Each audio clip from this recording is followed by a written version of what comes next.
Bueno, muy buenos días a todos. Bienvenidos. Buenos días.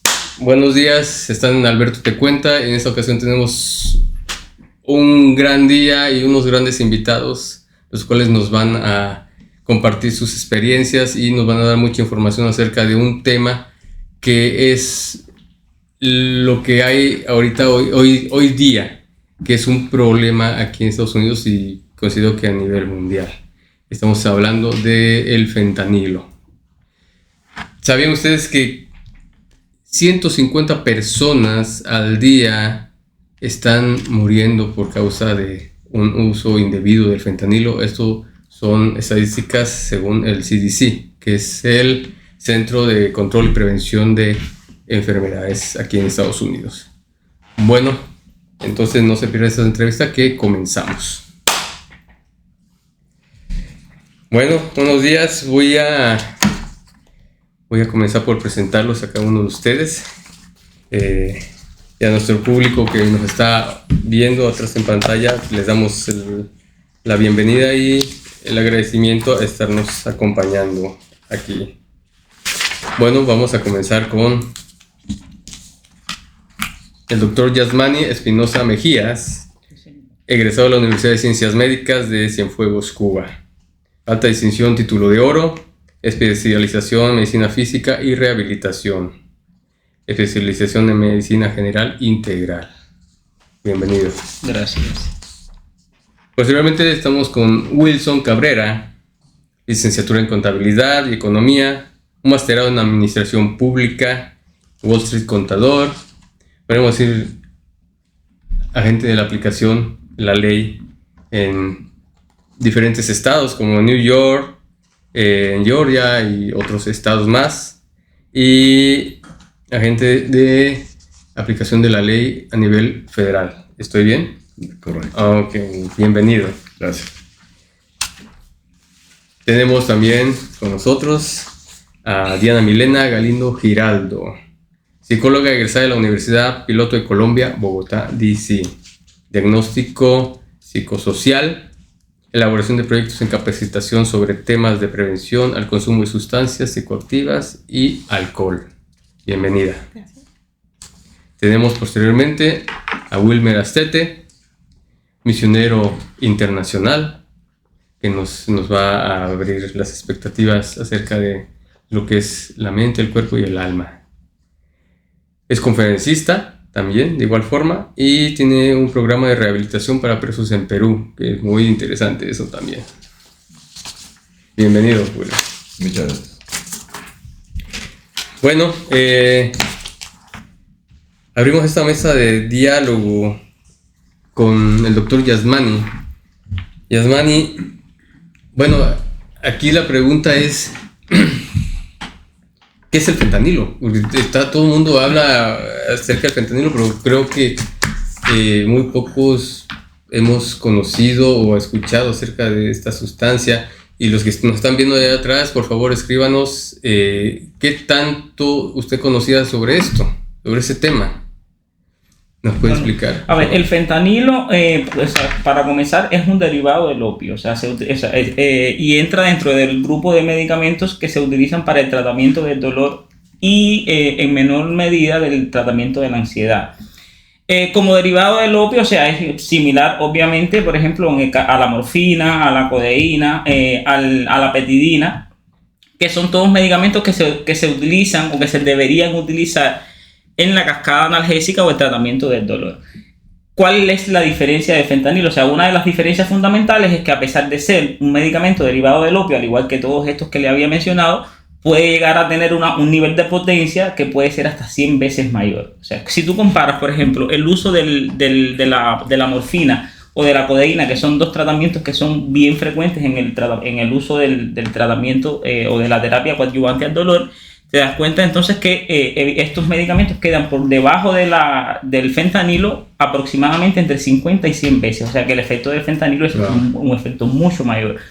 Y nada, o sea, como derivado del opio, todos tienen efectos similares. O sea, número uno son analgésicos, número dos, se utilizan en el tratamiento de la ansiedad, y también, o sea, evidentemente producen un efecto de nubilación o de sensación de placer que lo hace, o sea, lo convierte, obviamente, al igual que todos los demás, en una droga. O sea, en una droga que me imagino que en el desarrollo del programa estemos viendo que es una droga, o sea, que se puede utilizar con dos vertientes, o sea, desde el punto de vista lícito y desde el punto de vista ilícito. O sea, desde el punto de vista lícito, bueno, como tratamiento del dolor, precisamente, que se utiliza mucho, por ejemplo, en los procesos postquirúrgicos, en el tratamiento, por ejemplo, en el dolor del cáncer, o sea, que es de los más frecuentes, y desde el punto de vista ilícito se utiliza como una droga, o sea, como una más de las tantas drogas ilícitas que se consumen a nivel mundial. Eso es algo interesante de saber, ya que se consume mucho, pues, los quirófanos, las anestesias, pero pues uno no sabía que ya esta droga puede estar en el mercado negro. Sí, evidentemente, o sea, ahora que dice, o sea, también, o sea, como bien dice, forma parte de muchos medicamentos que se utilizan en el proceso anestésico, o sea, por eso, o sea, que no, disculpa, no enfoqué bien, o sea, se puede utilizar, fíjese, incluso en el proceso anestésico, o sea, prequirúrgico, o sea, antes de la cirugía, durante la cirugía, obviamente, y en el tratamiento postquirúrgico. Si te das cuenta, sí, o sea, si esto nos permite ver que indiscutiblemente, incluso el uso durante todo este proceder quirúrgico pudiera también ser una alarma para uno identificar, o sea, qué tanto le voy a administrar a un paciente de estos medicamentos que son, o sea, evidentemente una droga, y cuánto pudiera influir eso, o sea, en el desarrollo después de que este paciente me haga, por ejemplo, una adicción. O sea, pudieran, porque indiscutiblemente, o sea, vamos a ver, o sea, somos capaces de cuantificar o de tener presente, o sea, el tacto necesario para ver, bueno, cuánto le administramos en el proceso prequirúrgico antes de eso, cuánto se le administró, porque a veces las cirugías se están programadas para 2 horas, pero una cirugía se extiende y tienes que seguir administrando procesos analgésicos para prolongar ese proceso de letargo, y después en el proceso postquirúrgico también se utiliza. Entonces, indiscutiblemente, o sea, pudiéramos en algún momento también revisar si esto pudiera influir en el desarrollo después del consumo ilícito de estas sustancias. No, es muy interesante esto que nos dices. Wilson, drogas más usadas en esta comunidad, en nuestra comunidad o a nivel nacional. Bueno, el tipo de drogas que se está usando obviamente es el fentanilo. Y este tipo de drogas, por mi experiencia, he visto que van cambiando. No, hoy es fentanilo, ayer fue otra clase de drogas que se consumen más, es más disponible o accesible en las escuelas o en la comunidad. Obviamente, uno de los tipos de drogas que ha sido siempre usada y más usada, y prácticamente el gobierno está tomando alguna clase de medida de ¿cómo se llama?, de ponerla ahora al público, ha sido el cannabis, la marihuana. La marihuana es prácticamente de uso accesible casi en toda parte de aquí en los Estados Unidos. Ha creado una serie de problemas de encarcelación. La descriminalización de la droga se está haciendo a medida de estados. Cada estado está poniendo su tipo de leyes para descriminalizarlos y poderlo hacer accesible al público, obviamente con una cantidad controlada para que se descriminalice esa parte, ¿no? Sí. Porque lo que sucede es que mucho tiempo atrás las cárceles estaban demasiadas, como dicen en inglés, overwhelmed, que significa que había la población demasiada por un tipo de crimen que es bastante menor. El uso y el consumo ha disminuido en cierta manera por estas nuevas drogas. El cannabis siempre ha sido, la marihuana siempre ha sido un tipo de drogas que no ha sido, dentro del gobierno federal, no lo ha visto como una amenaza para la seguridad. Este tipo de drogas que en alguna parte son sintéticas, porque se utiliza algún tipo de cuando el doctor lo va a explicar un poco mejor que yo, no se utiliza en laboratorio. Uh-huh. Este tipo de drogas venía usualmente de la China. En China, hace algunos años atrás, ellos comenzaron a reducir el tipo de precursores que le llaman ellos para hacer la droga. Ahora este tipo de precursores que se hacía anteriormente en China, ahora se lo hace en México. El gobierno federal, a través de la DEA, ha venido tratando de trabajar con el gobierno mexicano en ese aspecto, de reducir la cantidad que se usa y solamente que se lo haga a nivel legal, ¿no? Porque la droga en realidad tiene un uso médico, como decía el doctor. Sí hay un tipo pero también se produce ilícitamente. Y ese es el problema que tenemos actualmente con la droga siendo ilícita. A nivel de escuelas, la droga del fentanilo está introduciéndose más y más, porque inclusive la forma como se la produce es llamativa para los muchachos, ¿no? Para nuestra comunidad. La hacen de una manera en la cual los niños puedan adquirirlo, a través de gummy bears, que le llaman ellos, que tienen algo de dulce.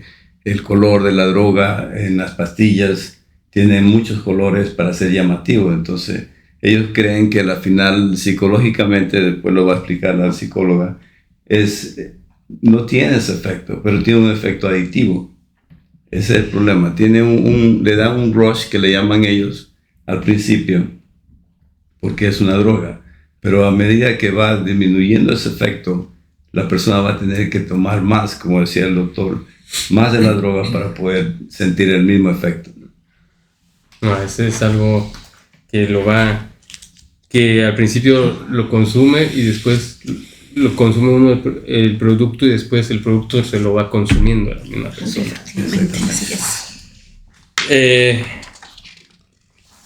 Diana, psicóloga,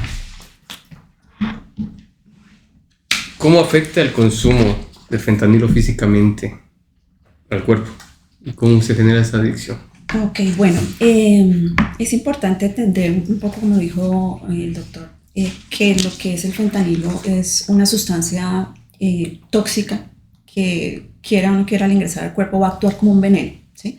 Digamos que su origen inicial fue para querer ayudar, pero con el traspasar del tiempo y por el mal uso que se le ha dado, definitivamente se convierte en un veneno.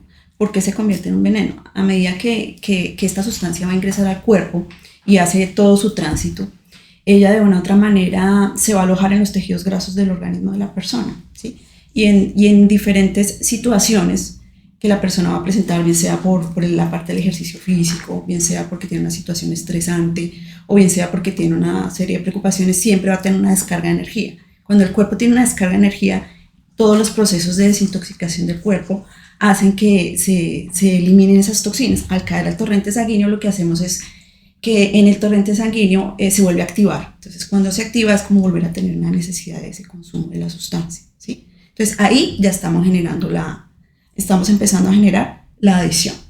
Adicional a eso, a medida que la sustancia va transcurriendo por el cuerpo, hace algo fatal, y es que activa y desencadena algo en el organismo, que es todo el centro de recompensas del cerebro, ¿sí? Cuando hablamos del centro de recompensas del cerebro, estamos hablando de un centro que está ubicado en lo que es el lóbulo frontal, que nos trabaja todo lo que es el tema del aprendizaje, la creatividad, la toma de decisiones. Entonces ahí ya no solamente estamos afectando la parte física, sino que ya estamos afectando la forma como nosotros funcionamos mentalmente y emocionalmente, de muchas formas, ¿sí? Y si a eso le sumamos que no solo está afectando el cerebro, también está afectando la médula espinal. Y cuando hablamos de afectar el cerebro, es como si le pusiera, hablando en palabras sencillas, yo creo que esto lo puedes explicar tú mejor, es como si pusiera una telaraña en todo lo que es su sistema central nervioso, ¿sí? Entonces, las mismas sinapsis, la misma forma como tienen que actuar los neurotransmisores, no están funcionando de manera adecuada. ¿Por qué? Porque está interfiriendo y está alterando. En el momento que interfiero y altero, estoy cambiando el funcionamiento normal, natural del cuerpo, y al cambiar ese funcionamiento normal y natural del cuerpo, de una u otra manera hay una alteración. Y cuando hay una alteración, y si no hay un manejo adecuado de esa alteración, que las personas cuando consumen drogas, más el fentanilo, pero esto sí es de una manera generalizada con todas las sustancias, no tienen ese conocimiento, o si lo tienen, no creen que están afectando bioquímicamente al cuerpo. Y si tú afectas bioquímicamente al cuerpo, pues lo estás alterando y estás generando una adicción que tú no sabes que vas a poder controlar, porque tú no la vas a controlar. Sí. Si tú no tienes ayuda, si tú no recibes una ayuda para hacer un control del manejo de esta situación, ya estás generando la adicción, ¿sí? Y a eso hay que sumarle otra serie de factores que sé que vamos a seguir hablando. Sí, le llaman la sustancia para crear zombies, ¿no? Porque nos hemos dado cuenta en muchos videos de las capacidades del cuerpo que ya se empiezan a perder. Sí, los efectos. Lo que tú dices. Los efectos ya físicos que van acompañados también de la parte mental y la parte emocional. Del físico, pues tenemos aletargamiento, adormecimiento. Después de eso empezamos a presentar otras alteraciones que tienen que ver con el sueño. Y bueno, hay bastantes de las cuales vamos a poder seguir hablando. Y todo esto pues también tiene que ver mucho con el síndrome de abstinencia, pero digamos que ese tema también es bastante... Sí, bastante. Gracias. Wilmer.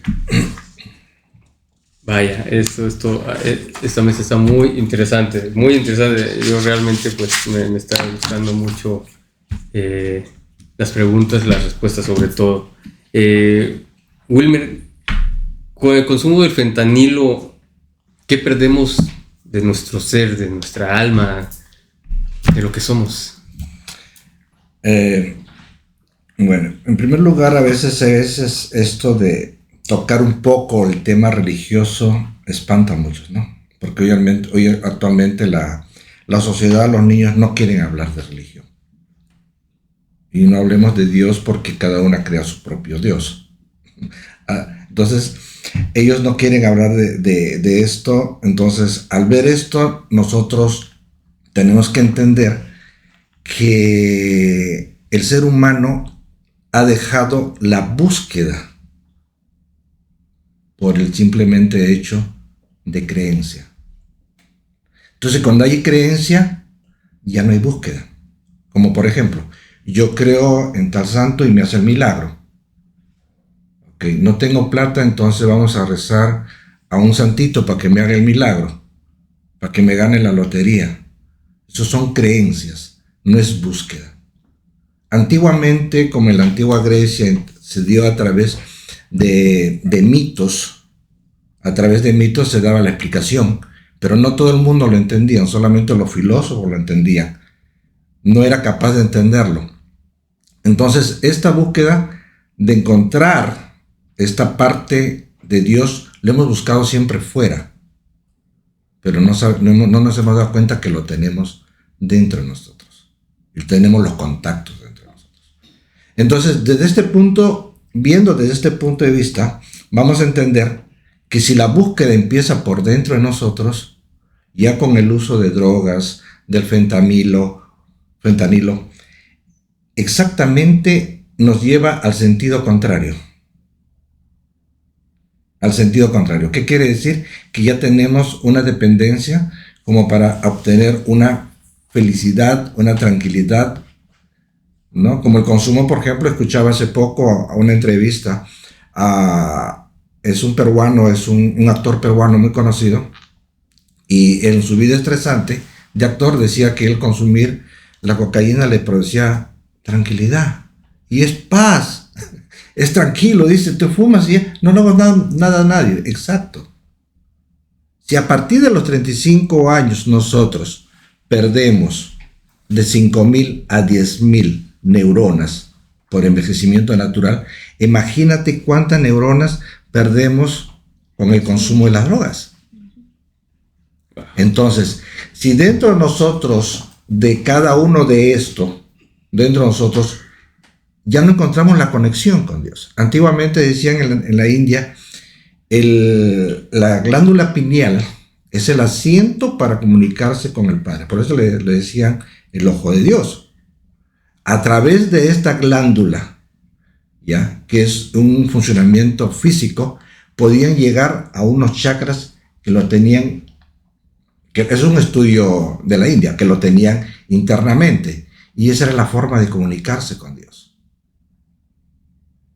Imaginémonos ahora con el uso solo del alcohol, no estamos hablando de drogas, solo con el alcohol hacemos que esta glándula no trabaje, provocando, porque la glándula se comunica a través de hormonas, a través del cuerpo, provocando que los riñones comienzan a sentir que no reciben la comunicación y comienza a emitir, dice, hay un virus acá. Vamos a botarlo todo esto a través del agua. Entonces comenzamos, por eso que cada vez que tomamos alcohol, vamos continuamente al aire.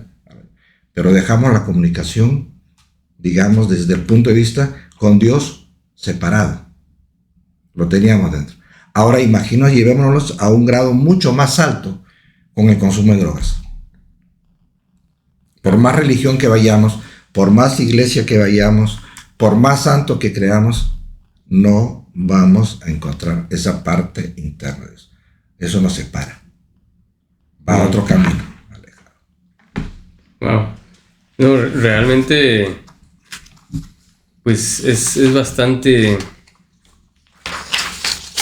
lo que tiene uno que analizar sobre estas situaciones de consumos de droga, sobre todo en este momento que es el fentanilo, qué es lo que se está perdiendo, tanto familiarmente como socialmente, y vamos al punto más importante, individualmente.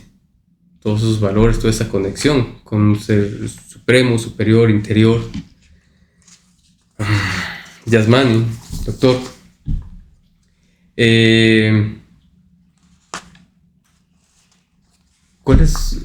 amplíenos un poco más los efectos de esta droga. Ya, a ver, con respecto incluso, o sea, creo que pudiéramos ir ampliando un poco sobre los efectos teniendo en cuenta lo que ya se ha dicho. Sí. O sea, porque evidentemente, o sea, cada una de las personas que ha intervenido ha hablado un poco de estos efectos, ¿no? Bueno, desde el punto de vista médico, ¿qué ocurre? O sea, indiscutiblemente nuestro organismo tiene receptores naturales para el opio. O sea, y como digo el opio, o sea, como comencé diciendo que es un derivado del opio.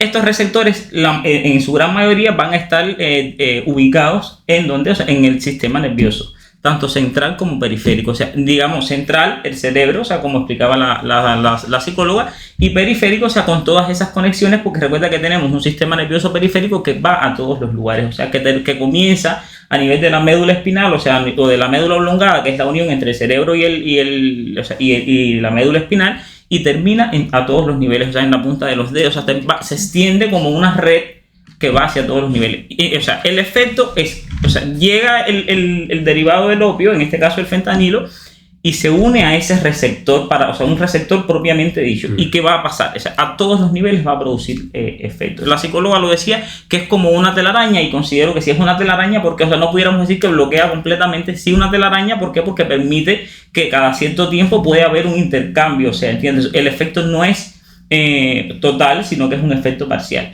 Entonces, ¿qué pasa? Indiscutiblemente, cuando llega y se une al receptor, evidentemente va a afectar todas las funciones, o sea, absolutamente todas las funciones del organismo y va a afectar, va a producir, por ejemplo, afectaciones a nivel endocrino, como decía nuestro colega, que evidentemente a nivel endocrino se afecta la producción hormonal. ¿Por qué? Porque la glándula pineal está considerada como la madre o la reina de todas las glándulas, y es la que controla el funcionamiento hormonal del organismo, y indiscutiblemente se va a afectar.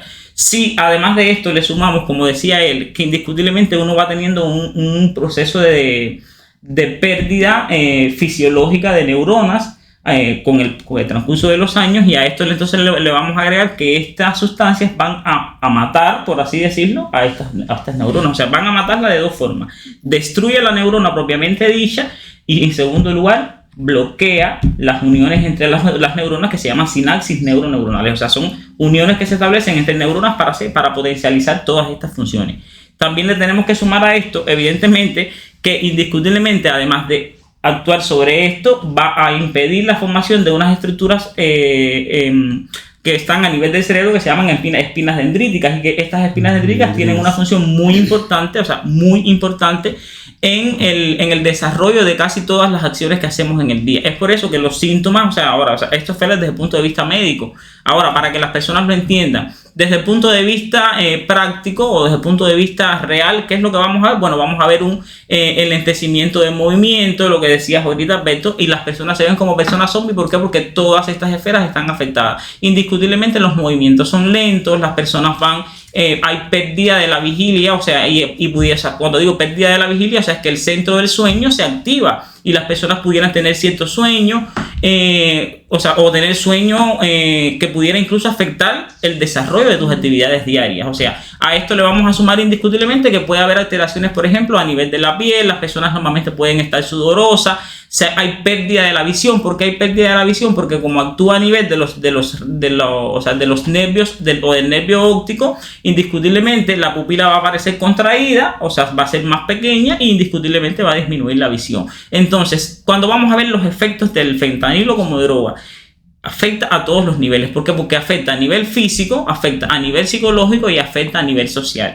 Y recordemos todos que el ser humano es un ser biopsicosocial, cultural y espiritual. Esto quiere decir que no podemos separarlo. O sea, somos un ser biológico porque somos biología, somos psicológicos porque tenemos un centro que además funciona y que regula ese sistema físico. Somos sociales porque indiscutiblemente vivimos e interactuamos, y además espirituales, porque no podemos desligar una cosa de la otra. Entonces, indiscutiblemente, ¿cuáles van a ser los efectos? Si me preguntas a mí como médico, más allá de que la literatura puede quedarse, entonces que si la somnolencia, que si la nubilación, y que, yo te pudiera decir que produce efectos a todos los niveles, incluso efectos económicos. ¿Por qué? Porque indiscutiblemente, ¿cómo va a estar la economía de una familia en la que haya un miembro, o que incluso familias en las que todos sus miembros consumen esta sustancia como droga ilícita? Indiscutiblemente va a ser una economía familiar devastada. Y evidentemente a esto sí le suma, si vemos así en contexto todas estas cosas, es un caos. O sea, evidentemente estaríamos hablando de una familia totalmente disfuncional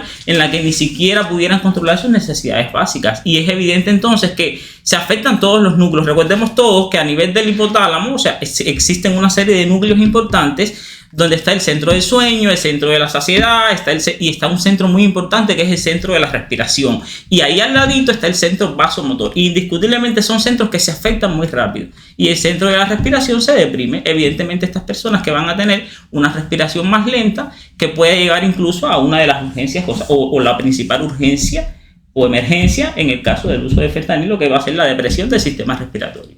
Wow. Evidentemente. Y lo que se afecta es, tú lo has dicho muy bien, a la familia. Sobre todo, estamos hablando de algo que no solo afecta al individuo que la consume, sino que afecta a todo el núcleo, a toda la periferia. Entonces, los tratamientos tienen que ser para toda la familia en general. Wilson, de estas sustancias que nos has mencionado, ¿cuáles pueden ser las más adictivas? Bueno, si hablamos en drogas, depende del estatus social. Lamentablemente hay una discriminación en ese aspecto. Todo depende del ingreso que tienes. De las más adictivas es la heroína, LSD que le llaman, y las anfetaminas. Menos poderosas, menos sustancias que tienen menor efecto en tu cuerpo, cocaína, marihuana.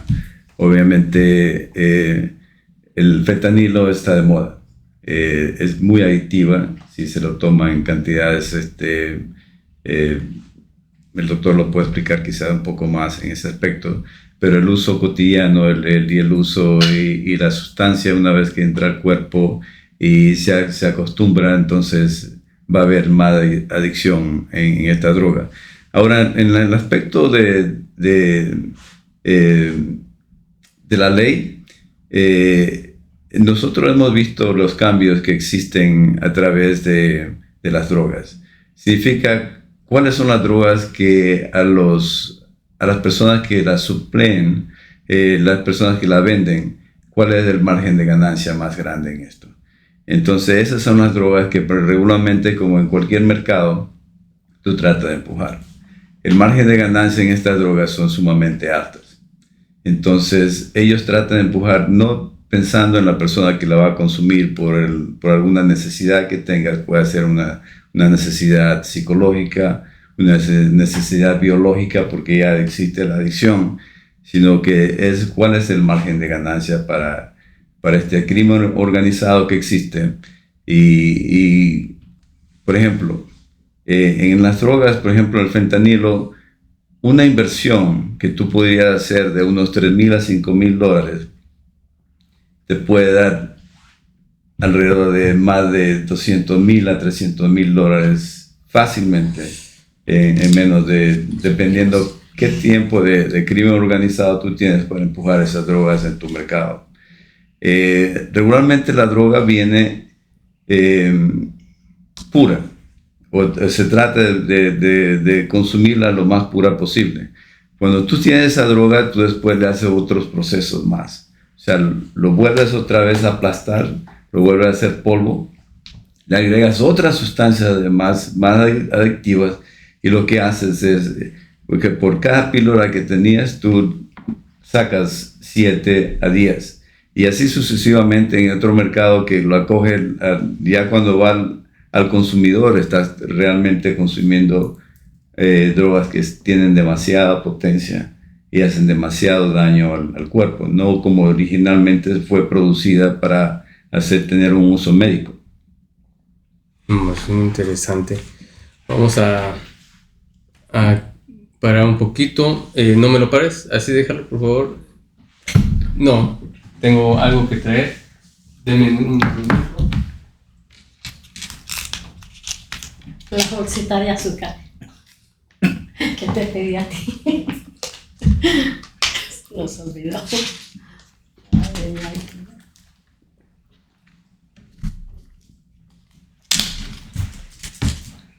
Listo, regresamos. Ok.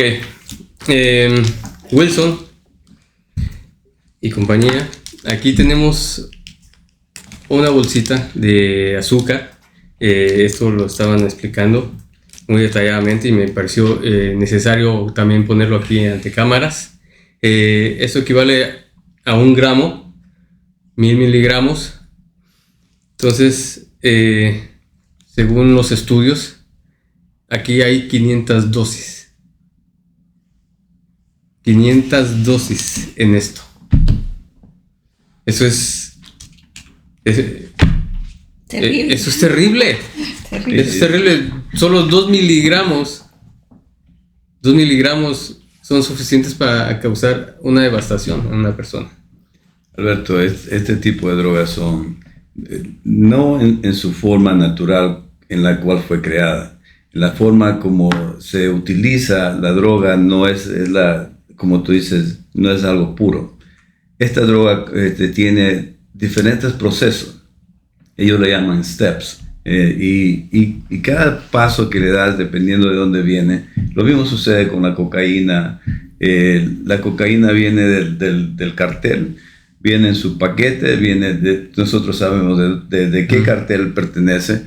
Ese cuadro que tú lo adquieres en el mercado negro tiene un proceso que le van a romper en pedazos, y ese pedazo va a ser mezclado otra vez para llegar prácticamente al consumo de las personas que van a adquirir la droga eventualmente.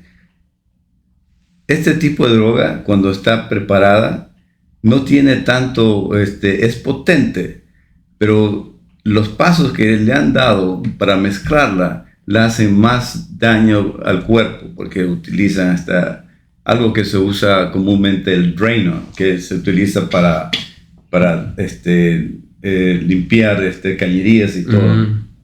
Por eso es que mucha gente que usa este tipo de drogas se ven su persona que se va deprimiendo, se va consumiendo. Hay cambios fisiológicos. Tú puedes ver la persona que va usando drogas a través de sus manos, el envejecimiento, a través de que sus células van muriendo, porque la droga va tomando, estos químicos van tomando efecto tanto en el cerebro como en su cuerpo.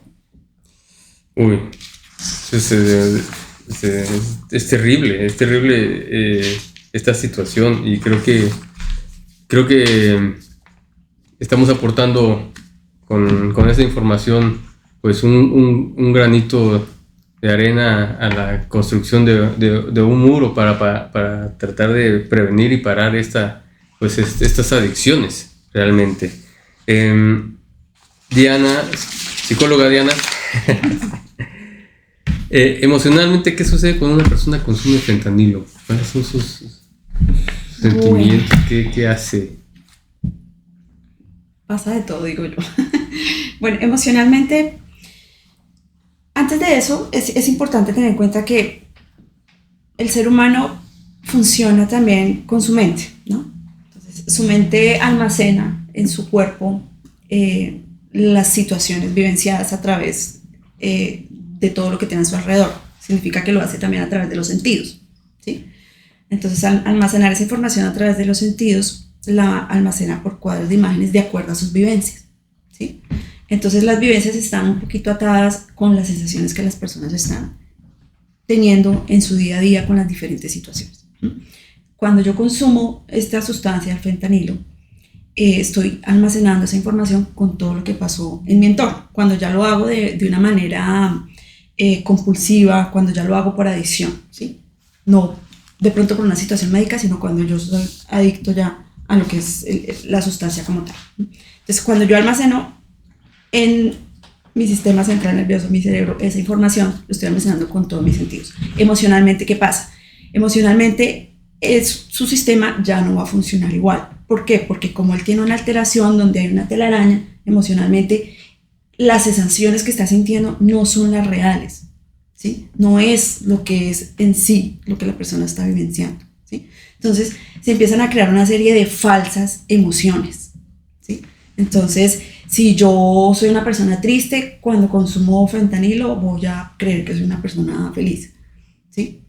Si yo cuando consumo el fentanilo siento que soy una persona tímida o siento que no me valoro, como que no me quiero lo suficiente, cuando consumo el fentanilo ya me siento que estoy llamando la atención, ya siento que estoy más importante, yo siento que ya estoy siendo parte de un grupo. Entonces emocionalmente se están creando falsas emociones.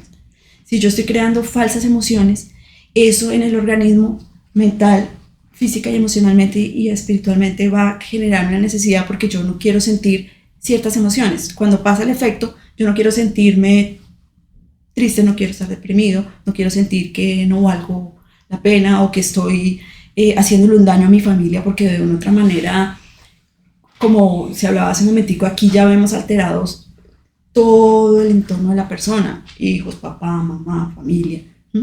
Entonces, uno de todas maneras, cualquier consumidor ve su entorno y se da cuenta lo que está pasando, se da cuenta que su familia está preocupada, se da cuenta que su mamá está llorando, se da cuenta que está vivenciando diferentes emociones cada una de las familias.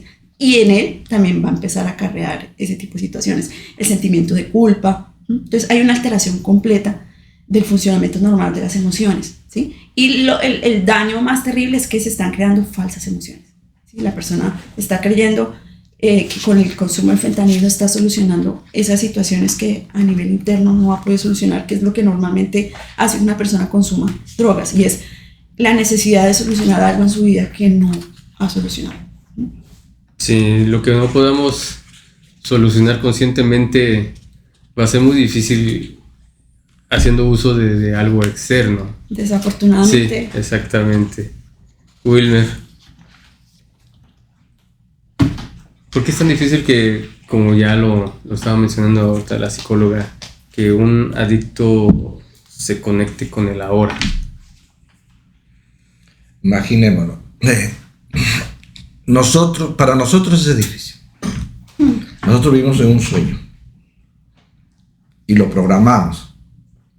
Ponemos un despertador y justo me reí ayer porque están vendiendo un despertador, apenas suena, comienza a caminar para que tú te despiertes y lo sigas, Y para que no prendes el botón y te quedas así durmiendo.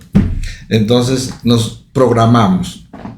¿Qué quiere decir esto? Que vivimos siempre en un futuro. Programo nuestro día. A las 8 tengo que hacer esto, 9 tengo que hacer esto, 10. Y así vivimos. No analizamos el ahora. Desde el punto de vista neurológico no existe el ahora.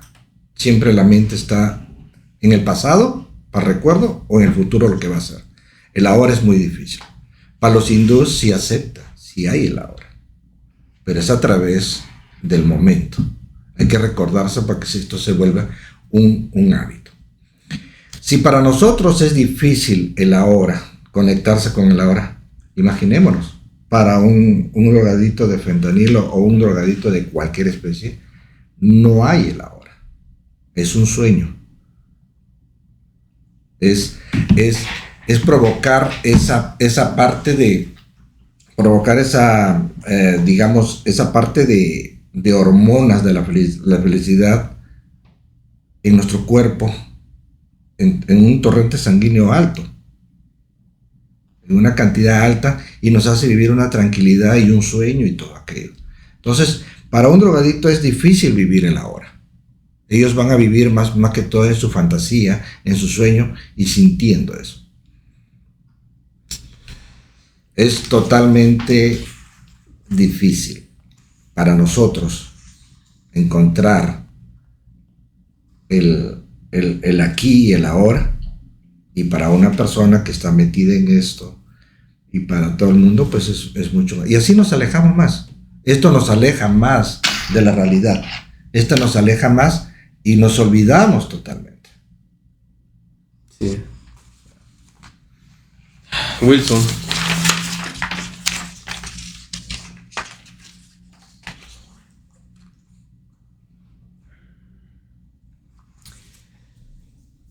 ¿Qué medidas están tomando las autoridades a nivel nacional, a nivel local? ¿Qué nos puedas decir, nos puedas comentar acerca de esto? Bueno, a nivel federal o a nivel nacional, hay una lucha constante para las drogas. Todo depende de la administración, qué cantidad de dinero, qué cantidad de recursos ellos quieran emplear. Ha habido recortes, obviamente, y todo depende del gobierno, cuáles son sus prioridades. Esto último que ha habido abierto las fronteras ha sido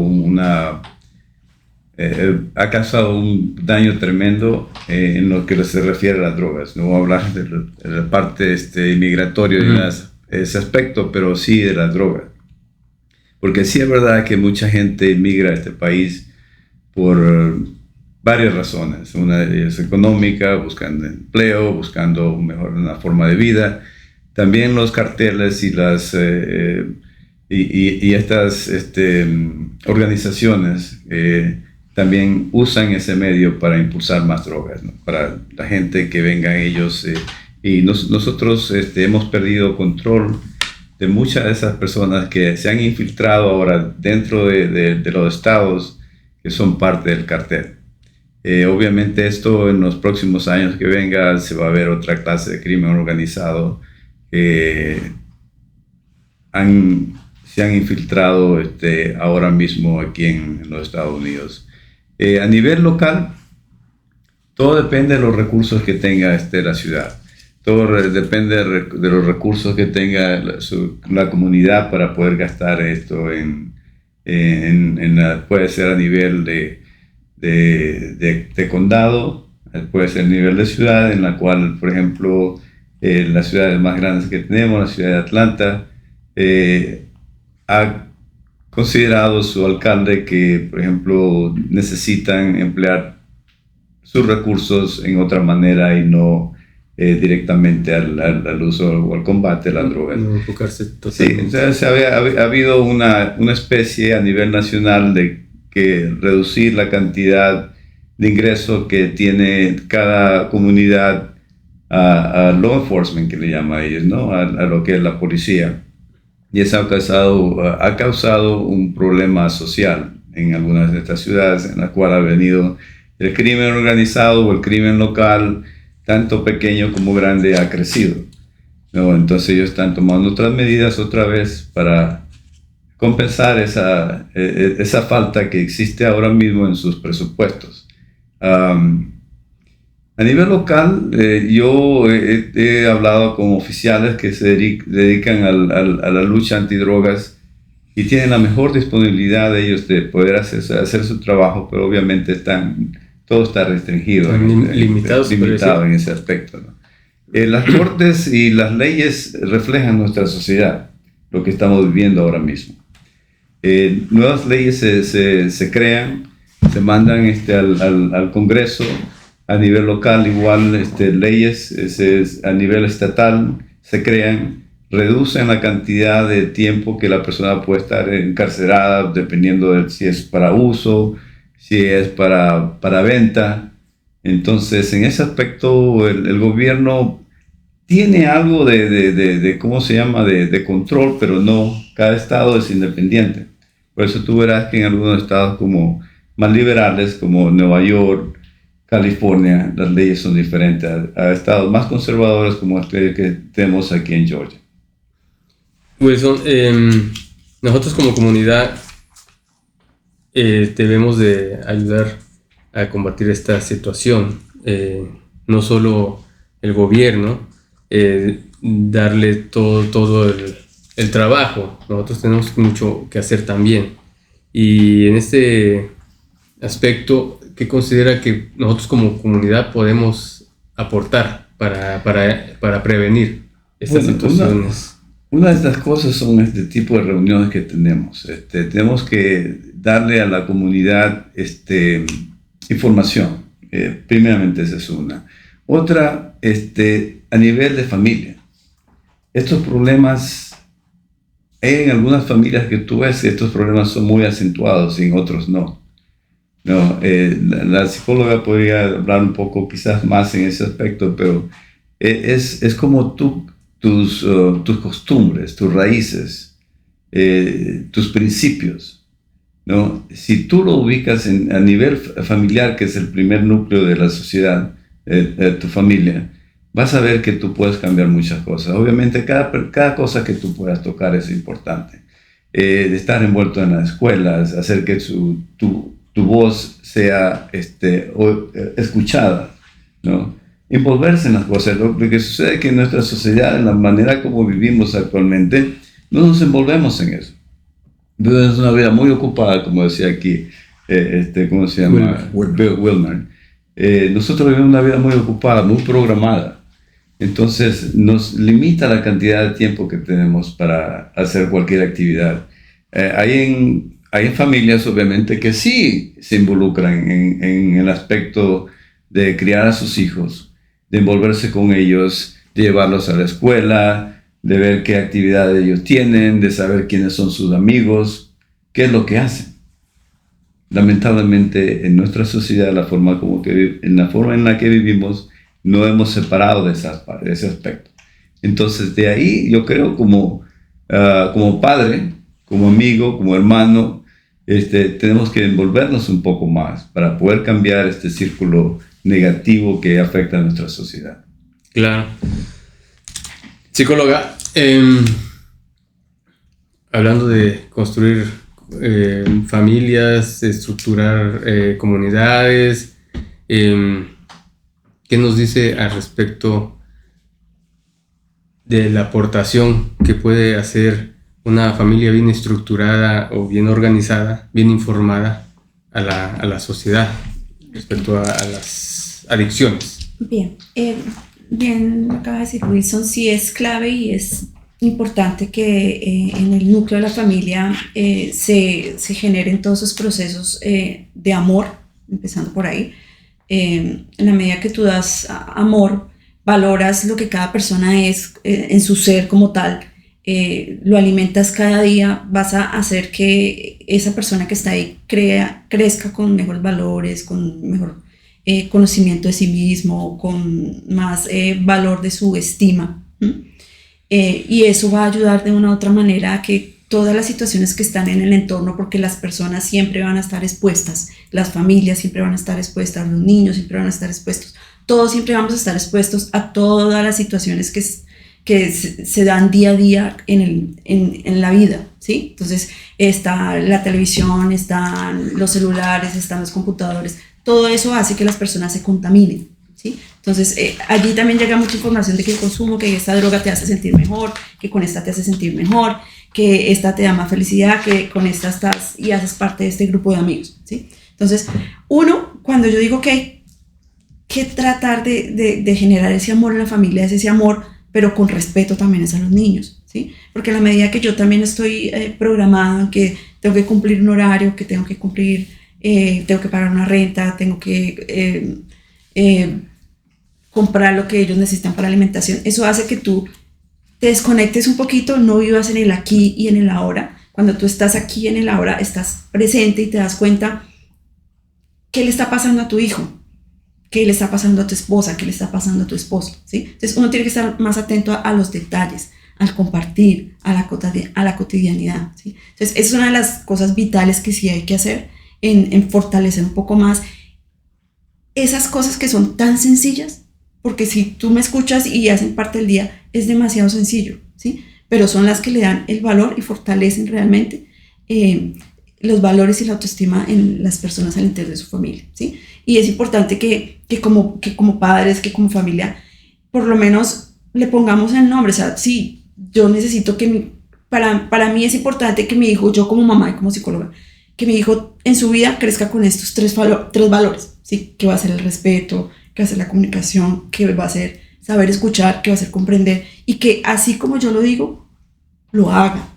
Y trate de que cada situación que está en mi entorno lo aplique, ¿sí? En la medida que tú haces que tú funciones y ese círculo pequeño de tu familia funcione, ya estás aportando un granito de arena a que cuando esté expuesto a esa contaminación que hay afuera, sepa parar y sepa decir no, que es vital, porque ahí es cuando se comete, cuando ellos no saben decir no, cuando sienten la necesidad de tener una pastilla para sentir algo que no puedo sentirse algo haciendo todo tipo de situaciones, ¿sí? Entonces sí, para mí es vital el amor, el respeto, y sí hay que como familia tener claro que yo tengo mínimo que tratar de fundamentar 3 valores al interior de mi hogar y hacerlo como ejemplo, y de otra manera siendo ese ejemplo ayudando a que los niños lo vean y que lo vivencien, ¿sí? Sí. Y que no se dejen contaminar por aquellas cosas que están a su alrededor, porque como también estamos en un mundo donde estamos llenos de tantas culturas y todas somos tan diferentes. Y todo está a la mano. Sí, claro. Y todo está a la mano, pues es importante que ellos tengan claro que eso va a estar ahí, pero que tú tienes fundamentado esto y que con esto tienes que aprender a vivenciar allá y parar y decir no. Pero es clave. Sí. Fundamentar 3 valores. Para mí el respeto y el amor son vitales, el estar en el aquí y en el ahora, y prestar la atención a los pequeños detalles. Ok, muchas gracias. Yasmani, doctor,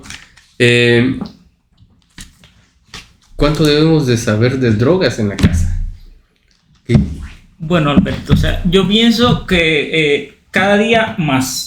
¿Por qué? Porque evidentemente, a pesar de que pudiéramos nosotros hoy estar aquí y de que incluso el mundo comenzara a funcionar de una forma diferente, y con funcionar de una forma diferente me refiero a que pudiéramos, por ejemplo, a divulgar, o sea, a hablar, a explicar más todo lo relacionado con el mundo de las drogas, porque fíjese, me tomo el atrevimiento de asegurar que incluso muchas de las personas que quizás vean este programa o que después lo compartan, a pesar de que este fenómeno, o sea, este proceso está siendo, a mi consideración, un problema de salud a nivel mundial y fundamentalmente dentro de los Estados Unidos, mucha gente ni siquiera sabe que el fentanilo existe. O sea, nosotros pudiéramos estar hablando de que personas incluso se puedan sorprender cuando nosotros comencemos o cuando comiencen a ver este programa y digan, ¿y qué es el fentanilo? ¿Por qué? Porque evidentemente falta información. Por ejemplo, recordemos siempre que la industria, o sea, de los medios, mueven lo que les conviene. Eso sí, indiscutiblemente es haciéndose. Se habla mucho, por ejemplo, yo he visto que se habla mucho ahora de comenzar a distribuir a nivel de las farmacias, de los Walgreens, de las droguerías, el medicamento, por ejemplo, para contrarrestar el efecto de la sobredosis. ¿Y dónde han hablado, por ejemplo, del fentanilo como tal? O sea, es muy difícil encontrar información, me refiero a los medios de comunicación masivos, que hablen sobre esto. Y que la problemática, yo considero, Alberto, o sea, a mi modo de ver, ¿no? desde mi humilde opinión, que la problemática siempre va a ir en incremento. O sea, porque hoy estamos hablando del fentanilo, que como bien decías, el fentanilo sí está de moda. O sea, es una sustancia que existe desde hace muchos años incluso. Está descrito que por primera vez se comienza a hablar de estos derivados del opio en 1950. Fíjese que hace mucho tiempo. O sea, es un lapso de tiempo muy largo y sin embargo ahora está de moda. está de nuevo al punto de haber casi desplazado muchas de las otras drogas ilícitas que se consumían anteriormente. Y que estemos hablando, por ejemplo, de que hoy en los Estados Unidos cada 8 minutos una persona muere por el uso de fentanilo, es un problema de salud. Y es un problema de salud del que no se habla. ¿Y por qué no se habla? No sabría decirte, pero me imagino que indiscutiblemente falta información. Y pienso que estas dos cositas que voy a decir ahora son importantes y fundamentales para poder uno intentar de cierta forma hacerle frente a este gran problema de salud. Uno es la información y dos es la educación. O sea, la información, porque si la gente recuerda que la gente no defiende lo que no conoce. Y si tú no tienes información de un tema, evidentemente, o sea, puedes pensar incluso, ay, no, a mí no me importa, no me preocupa, no me afecta, cuando pudiera incluso estar afectando y tú ni cuenta te estás dando. Y la educación para poder saber entonces de qué forma lo puedo hacer, cómo puedo yo desde mi punto, o desde mi puesto influir hacia, o luchar contra de este problema de salud, como lo decía ella. O sea, indiscutiblemente es evidente que la familia es la primera escuela del hombre. Evidentemente lo decía uno de los más universales cubanos, José Martí, decía que la familia es la primera escuela del hombre, y evidentemente desde la familia, o sea, desde la casa, nosotros lo podemos hacer frente a esto, como hablando de las drogas, sin ningún tabú, porque indiscutiblemente si usted le da a su hijo la información de la droga y usted le explica desde edades tempranas que las drogas existen, que son malas, le explica todo esto que hemos estado hablando aquí, que no te afecta solo a ti como individuo, sino que te afecta a ti dentro de una sociedad, que te afecta en el núcleo familiar, que afecta a la economía, que afecta al funcionamiento de una familia. Indiscutiblemente ese niño quizás pueda pensárselo 2 veces antes de cuando alguien le haga la invitación a consumir una droga, o sea, ya en su vida de adulto o de niño, porque igual lo consumen como niño. Cuando alguien le haga la invitación a consumir una droga, ese niño quizás se lo piense, porque sus padres o sus familiares más allegados le hablaron en algún momento de esto. Y es por eso entonces que la información es buena y que la educación la educación me refiero a enseñarlos a cómo, o sea, la negativa ante este proceso. O sea, no, eso es un problema, eso es una cosa que indiscutiblemente a mí, o sea, no me puede pasar porque mis padres en algún momento me explicaron que esto existe, que es malo, o sea, pero además me lo explicaron con elementos concretos. Porque recuerda que desgraciadamente muchos seres humanos no aman lo que no conocen. Y evidentemente, ¿de qué forma lo conocen? Bueno, vamos a utilizar las herramientas que tenemos, vamos a utilizar las redes sociales, vamos a buscar videos en YouTube que existen. Lo que pasa es que tenemos que hacérselo llegar a nuestros pequeños. ¿Por qué? Porque indiscutiblemente, lo explicaba muy bien él ahorita, esta droga tiene una forma de presentación que es muy atractiva. Porque incluso, por ejemplo, la hemos visto en formas de presentación como gomitas o como dulces, evidentemente. ¿Por qué? Porque es una de las drogas que tiene la facilidad de poderse combinar, no así tanto como la cocaína. La cocaína es más difícil de combinar, pero la heroína se combina y tú le puedes cambiar incluso el color, y puedes hacer gomitas amarillas, blancas, verdes. Y si tú a un niño le dices, ay, mira una gomita, y se la da, ay, esta gomita es súper, y te da unos efectos súper placenteros, evidentemente entonces la persona va a ir a consumirlo. ¿Por qué? Porque otra cosa que nos está afectando mucho es que la sociedad y nosotros como familias o como núcleos familiares estamos creando personalidades débiles. Y evidentemente al tú crear personalidades débiles, estás creando personas que después pueden ser influenciadas muy fácilmente para el consumo no solo de esta droga, sino de cualquier otra. Y eso me viene a una muy buena pregunta. Wilmer, ¿a qué edad podemos educar a nuestros hijos? ¿Cuál es la edad? Bueno, esa conversábamos hace poco. Yo le escuché pasó mucho tiempo, ¿no? Cuando tenía 15 años lo escuché en el colegio. Un profesor nos preguntaba, me dice, ¿a qué edad es la adecuada para educar a un niño? Pues todos dijimos nuestro comentario, ¿no? Uno dijimos, bueno, al momento que nace, cuando se forma la personalidad de los 0 hasta los 7 años. O decían, no, yo creo que cuando está en la gestación, porque un problema de cortisona altera al niño, entonces ya estamos educando. Tratemos de no alterarnos, de no provocar. Y infinidad. El profesor se paró y dijo, muy bien, yo creo que todos tienen razón, pero igual todos van presos. ¿Por qué? Porque el niño se le educa 20 años antes que nazca. ¿Qué quiere decir? Que si yo no me eduqué, si yo no cambié mi estructura de vida, ¿qué le voy a educar a mi hijo? ¿Cómo lo puedo decir a mi hijo, no uses tabaco, si yo no pude vencer mi adicción al tabaco? ¿Cómo le digo a mi hijo, no se toma, si yo me he vuelto un alcohólico de sociedad? En una fiesta no puedo divertirme sin alcohol, o exceso de alcohol. Entonces, ahí encontré yo la explicación, y esto fue lo que me hizo buscar un poco a mí el entendimiento también. de que nosotros tenemos que educar a nuestros hijos o educarnos nosotros, y lo que nos hemos educado y hemos aprendido, eso le vamos a enseñar al hijo, en la familia, desde todo punto de vista. Yo algo muy típico, yo sé que, y yo me incluyo en esto, tenemos programado todo, nos olvidamos, pero yo con mi familia hago los domingos, yo preparo el desayuno.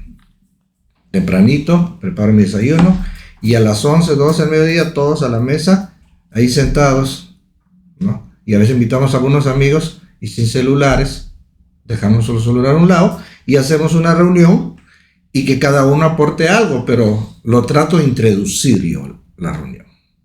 O a la hora del almuerzo, es lo más típico. Entonces mi hija me espera, almorzamos con mis nietos ahora sentados todos, y introduzco un tema de actualidad o cualquier cosa, y ahí conversamos de eso y cada uno da su opinión. Y ahí interrelacionamos. Eso hace de que nosotros nos conozcamos un poco más.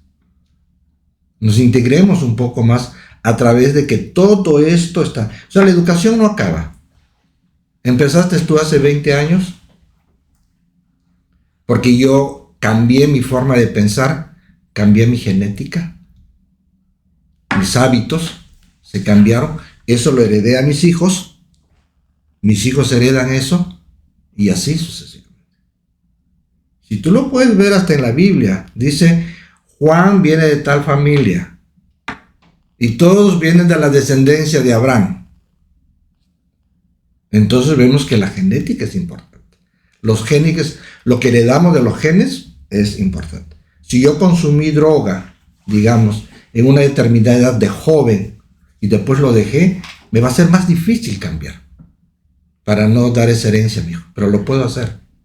Entonces yo creo que la educación es importante, pero ahora también hay que tomar a qué llamamos educación, cómo nos educamos, qué cosa es educar. Y ahora que tenemos bastante amplia la gama de posibilidades de poder informarnos o desinformarnos, porque también hay mucho de eso que o confundirnos, o confundirnos, ¿no? Exactamente. Wilson, una última reflexión que tenga para la comunidad, para nuestra audiencia. Yo creo que hemos ya hablado sobre el aspecto familiar. Yo creo que eso es necesitamos hacer, como bien decía la licenciada aquí, psicóloga, que emergemos aquí en este país de muchas nacionalidades. Y porque venimos de muchas nacionalidades, muchas culturas, tenemos otra forma en nuestros países de crecer. Las leyes son diferentes. Hace un tiempo atrás estuve yo en la Asociación Latinoamericana dando clases especialmente a mujeres que habían sido víctimas de abuso doméstico. En algunos sitios de Latinoamérica es indiscutible que eso se da constantemente, o sea, eso es parte de la cultura. El abuso de tanto del hombre como la mujer también hemos visto. Es algo normal. Entonces ese tipo de creencias o ese tipo de vida o ese tipo de costumbres tienen que cambiarse. Los Estados Unidos es un país muy lindo. Aquí me he criado, tengo mi familia. Tenemos nuestros problemas, pero es una sociedad que va evolucionando. Es un país de leyes. Y es un país de leyes que tiene muchas leyes muy restringidas para algunas cosas, y se va cambiando obviamente lo que refleja nuestra sociedad. Le diría yo a la comunidad que por favor adquiera esta manera de vivir que tenemos nosotros aquí en los Estados Unidos. No solamente en las leyes, tanto dependiendo de la familia, inclusive las leyes de tránsito. ¿No? Nosotros tenemos nuestra cultura, nuestra idiosincrasia, de la manera como lo hacemos en nuestros países. Aquí es diferente. Actualizarse, aprender la cultura, aprender de las leyes, que evitaría muchos problemas a nuestra comunidad. hay cosas que, como decía la psicóloga, decir no. Lamentablemente a veces el idioma es un factor muy importante para poderse comunicar, y he visto en las personas que no hablan el idioma tratar de asimilar algo y todo es sí. Decir no, hay que aprender a decir no. Entonces, porque no lo entiende, obviamente, ¿no? Entonces la persona trata de asumir algo cuando en realidad no lo entiende, decir no entiendo. No, uno tiene que ser honesto, tiene que ser directo y no aceptar las cosas que se lo traten de poner, ¿no?, a uno.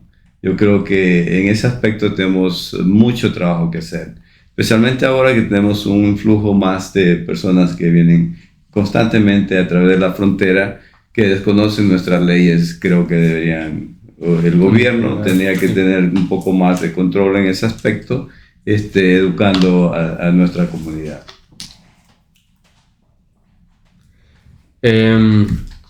Yasmani, doctor, una última reflexión que tenga para nosotros. Sí, Alberto, o sea, con respecto a lo que explicaba muy bien, o sea, yo creo que es una batalla que debemos verla desde el punto de, o sea, es una batalla que es de todos. O sea, el gobierno debe jugar su parte, la salud o la medicina o los profesionales de la salud también debemos jugar nuestra parte, y le voy a explicar por qué. O sea, comencé diciendo esto y creo que es propicio aclararlo. Si uno como médico, o sea, yo soy el facultativo, ajá, y yo tengo en mi acervo diario, tengo una herramienta que se llama cascada analgésica. O sea, cascada analgésica significa que dependiendo de tu umbral del dolor o de la intensidad de tu dolor, yo tengo una serie de medicamentos que puedo utilizar. Eso quiere decir que, por ejemplo, uno no se toma para un dolor de cabeza, uno no se toma una codeína. O sea, o uno no se toma una codeína o una morfina para un dolor que tengo en la articulación X porque me di un golpe. Entonces, muchas veces vemos que, por ejemplo, el facultativo, o sea, en este caso el médico, abusa de esa cascada analgésica. Y entonces va un paciente que tiene una cirugía menor, una cirugía pequeña, o sea, que la intensidad del dolor no es tan fuerte. ¿Y por qué entonces a ese paciente le vamos a indicar codeína o morfina o petidina? Si podemos utilizar otros medicamentos analgésicos que pudieran ser, o sea, que pudieran, por supuesto, eliminarle el dolor al paciente sin la necesidad, y le vamos a contrarrestar el efecto negativo que tienen estos medicamentos, porque indiscutiblemente lo decía al comienzo y ahora lo reitero. ¿Cómo sabemos nosotros que el paciente o la persona puede separar esa línea tan pequeña que divide esto? Hasta aquí fue tratamiento y de aquí en adelante comienza a ser adicción. Y lo relacionaba incluso con lo que explicaba él ahorita, o sea, incluso desde antes de la concepción, porque evidentemente una persona que consumió alguna de estas drogas, ajá, se va a embarazar o va a tener una vía reproductiva, y el producto de la concepción o el embarazo, ¿cuándo ocurrió? O sea, porque tú te pudiste haber embarazado después de un proceder quirúrgico y todavía en tu organismo, como explicaba la psicóloga ahorita, donde se depositan esta sustancia, todavía en tu organismo existe. Y si tú estás entonces, por ejemplo, durante la gestación, estás pasando, obviamente, porque por el intercambio que ocurre inevitablemente entre la madre y el hijo, y si tú estás pasando todas estas sustancias que se estableció a nivel del tejido adiposo como células o estructuras de depósito, y si tú se las estás pasando durante la gestación a un niño, ¿con qué carga, o sea, con qué componentes está naciendo ese niño? Evidentemente está naciendo un niño que de cierta forma tiene más riesgo de volverse un niño adicto después. ¿Por qué? Porque indiscutiblemente durante su formación estuvo consumiendo indirectamente estas sustancias. Entonces, o sea, yo pienso que la lucha debería ser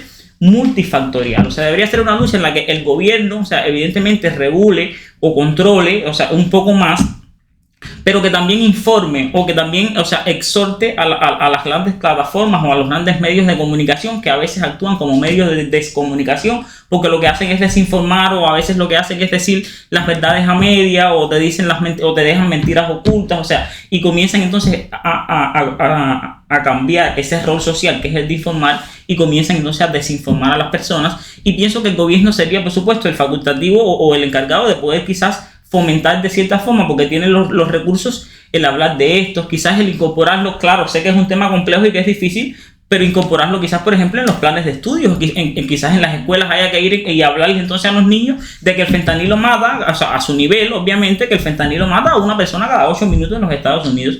sin importar grupo étnico, ni grupo racial, ni de dónde viniste, ni a dónde llegaste, porque muchas veces piensan, no, eso a mí no me va a tocar porque en mi familia no lo hay. Bueno, pero a ti quizás no, pero quizás a la familia o a la familia de un amigo le toca. Y evidentemente la educación va a partir de ahí. O sea, mientras seamos capaces de informar, pero informar con la verdad.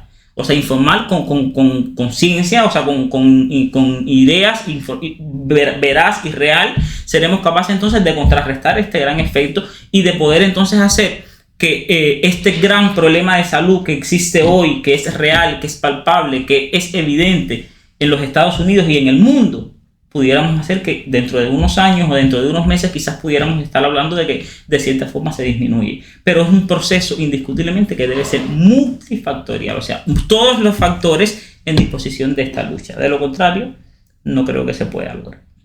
Gracias. Me viene a la mente algo que estamos hablando de un problema muy marcado ya actualmente y casi nos vamos sin preguntarle al doctor qué se puede hacer en caso de una sobredosis a un paciente. Es una pregunta muy importante que igual no se iban a ir sin responderla, porque puede estar absolutamente convencido que antes de terminar yo iba a hablar sobre el tema, porque creo, o sea, eso es muy importante. Bueno, vamos a identificar qué pasa, qué es lo que está pasando, cómo es la forma, pero tenemos que identificar cuál es la urgencia o la emergencia en el caso de una sobredosis y qué podemos hacer. Evidentemente, Alberto, o sea, la emergencia por sobredosis no es diferente de otros procesos o estados o enfermedades o procesos patológicos, porque se puede confundir, por ejemplo, con un infarto, se puede confundir indiscutiblemente, por ejemplo, con un coma hiperosmoral, o sea, en el caso que es una urgencia diabética. ¿Y por qué? Porque indiscutiblemente lo veníamos diciendo ahorita. Hay sudoración, la piel fría, el retardo del reaccionamiento de la persona, hoy nublación, somnolencia, pudiera haber incluso un desmayo que es similar a una muerte súbita y se puede confundir con cualquiera de los procesos, que en medicina se dice diagnósticos diferenciales de la muerte. Diagnósticos diferenciales porque son estados que están, que pudieran ser la muerte, pero no lo son porque el paciente todavía está vivo, aunque pudiéramos verlo que respire lento, que respire mal. ¿Y cómo lo vamos a hacer? Evidentemente vamos a identificar síntomas y signos que cualquier persona, no hace falta ser médico para identificar. Por ejemplo, piel fría o sudorosa. Obviamente, un paciente que tiene un antecedente fuerte de quizás una persona, por ejemplo, que tiene hábitos sociales diferentes, o que ha tenido problemas de droga, por supuesto que nos van a dar la alarma para sospecharlo. Es un paciente que pudiera, por ejemplo, tener la dificultad respiratoria o estar en anoxia, o sea, no respirar.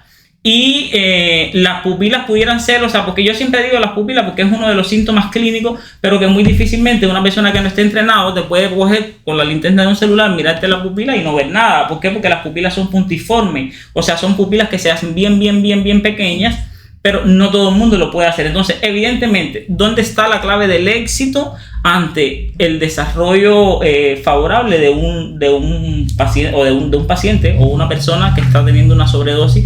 En siempre que haya un cuadro clínico similar a este que acabo de describir, tratarlo como una sobredosis. ¿Por qué? Porque si evidentemente es otra cosa, igual el paciente no se va a morir. O sea, si es otra cosa y usted hizo lo que debía hacer, el paciente no se va a morir. Y si es la sobredosis, lo vas a salvar, porque mientras más antes actúes, es mucho mejor. Entonces, se utiliza un medicamento que es la naloxona, que es el medicamento de que estaba hablando ahorita, de que se está hablando entonces y se está haciendo una campaña para poderlos poner al acceso de todos y para que lo puedas ir incluso a comprar en las farmacias. O sea, ¿para qué? Porque evidentemente, como es un problema de salud, es importante tenerlo al acceso. Porque es un medicamento que, ¿cuál es el efecto de este medicamento, Alberto? Evidentemente bloquea los receptores para los derivados del opio, y va a hacer entonces que de cierta forma, al tú bloquear el receptor, vas a hacer entonces que vas a tener el efecto contrario. O sea, si todo lo que estábamos hablando, hay somnolencia, hay depresión del sistema respiratorio, del sistema vasomotor, y usted utiliza este medicamento rápidamente, vas a hacer que estos efectos,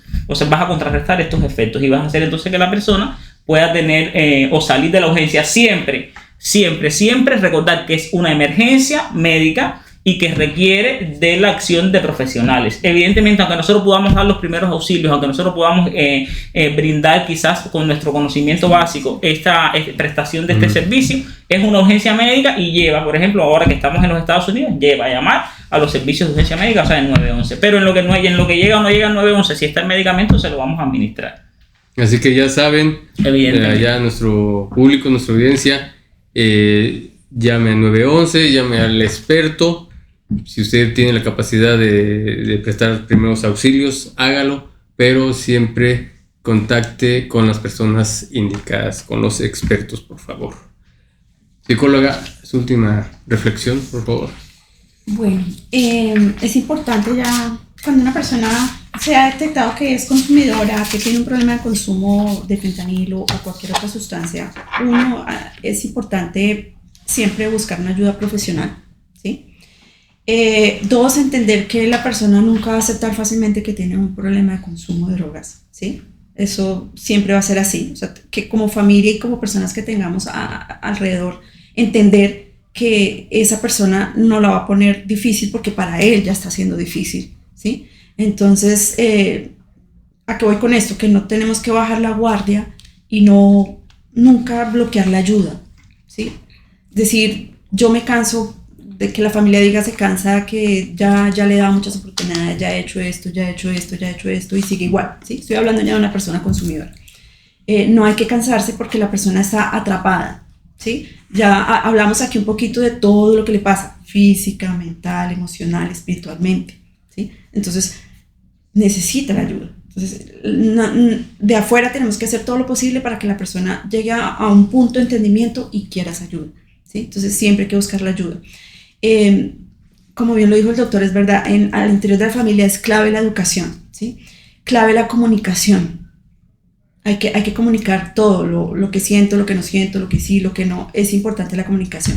Y algo que yo considero importante es que como padres también tenemos que darnos la oportunidad de quitar un poco nuestros paradigmas con los que fuimos criados, ver que este mundo es, para los jóvenes hoy día es otra realidad. Entonces tenemos que tratar de entrar un poco más en la realidad de ellos, ¿sí?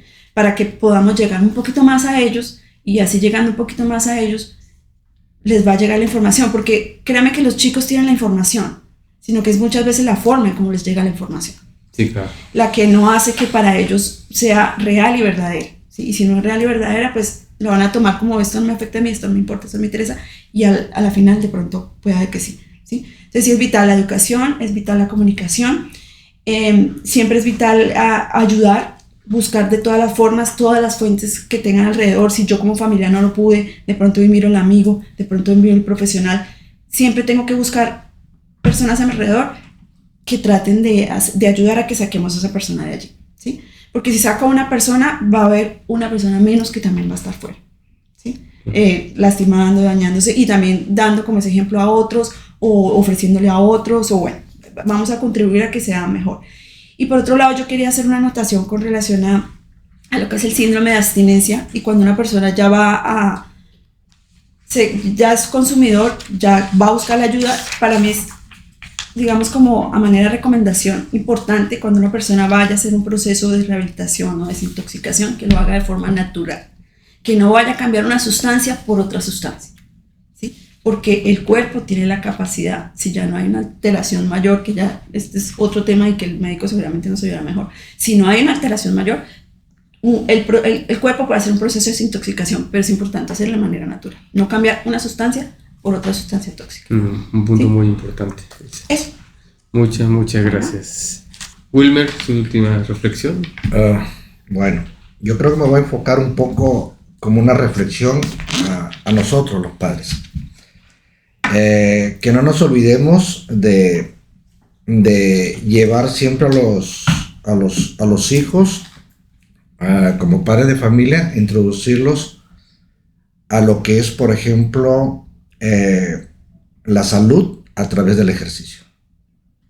Como decían los griegos, cuerpo sano, mente sana. Yo creo que para darnos cuenta, por ejemplo, una dependencia de nosotros es el que el cuerpo se estresa, y una forma de desestresarse, ¿ok? El cuerpo no produce dopamina, digamos. Entonces te fumas un cigarro y el cuerpo produce el 200% de dopamina y te sientes tranquilo. ya te desestresaste. Pero en vez de fumarte un cigarro y tu hijo te ve fumando, mejor vete a correr. O sal a caminar, caminatas grandes, el cuerpo va a provocar dopamina y eso nos va a hacer sentir contentos. Fíjate que yo veía hace poco que los médicos neurológicos no aceptaban la parte de lo que es la meditación, porque lo tomaban que es una parte religiosa. Hoy en día ya se acepta la meditación.